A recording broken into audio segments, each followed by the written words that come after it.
Bismillahirrahmanirrahim. Assalamualaikum warahmatullahi wabarakatuh. Perkenalkan, nama saya Ibnu Rahmatullah, Stambuk F11-19060. Pada kali ini, saya akan menjelaskan mengenai manajemen investasi dan properti. Hal yang akan saya bahas pada kesempatan ini, yang pertama adalah definisi dari manajemen investasi dan properti.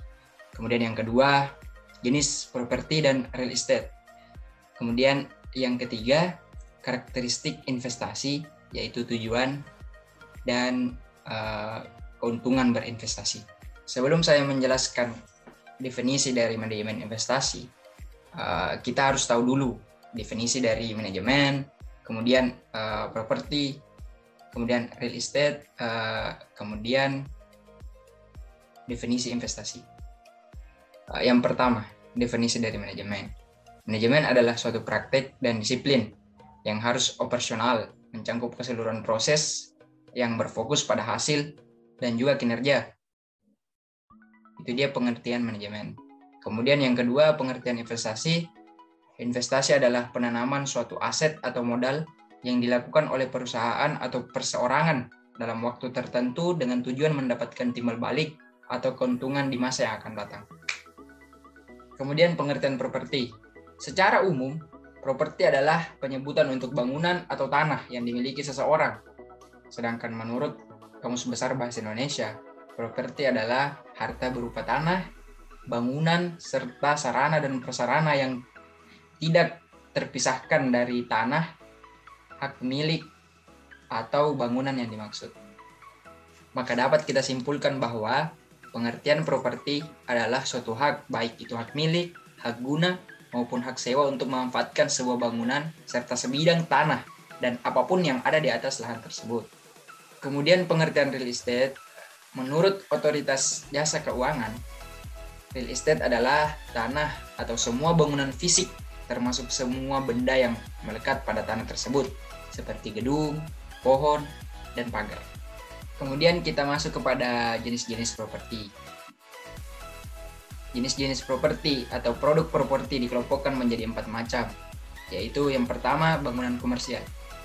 Bangunan komersial seperti contohnya bangunan perkantoran, bangunan perbelanjaan, rumah toko, hotel, rumah sakit, dan sebagainya. Properti semacam ini biasanya terletak di tengah-tengah kota. Kemudian bangunan residensial seperti rumah tinggal, villa, perumahan, kos-kosan, asrama, ataupun apartemen. Kemudian yang ketiga, bangunan industri. Misalnya pabrik, pergudangan, dan laboratorium.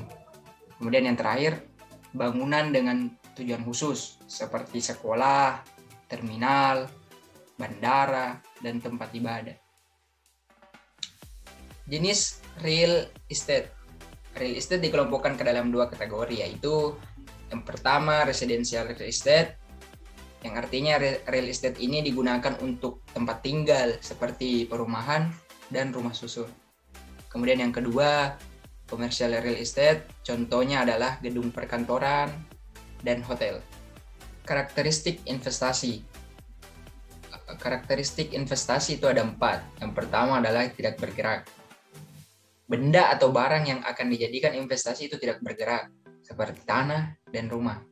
Kemudian yang kedua berumur panjang, yang artinya memiliki masa berlaku yang cukup lama atau berumur panjang, seperti rumah, tanah, villa. Kemudian yang ketiga, kepermanenan atau bisa dibilang bersifat permanen. Kemudian yang terakhir yaitu resiko. Kemudian tujuan investasi. Ada banyak tujuan investasi, antara lain mendapat penghasilan tetap, kemudian dapat mengembangkan usaha, dan jaminan dalam bisnis. Selain tujuan investasi, investasi juga memiliki banyak manfaat. Antara lain meningkatkan aset. Contohnya jika seorang membeli tanah dengan tujuan investasi, lalu menjualnya beberapa tahun kemudian dengan harga yang lebih tinggi, maka nilai aset berupa tanah mengalami kenaikan. Kemudian kebal terhadap inflasi.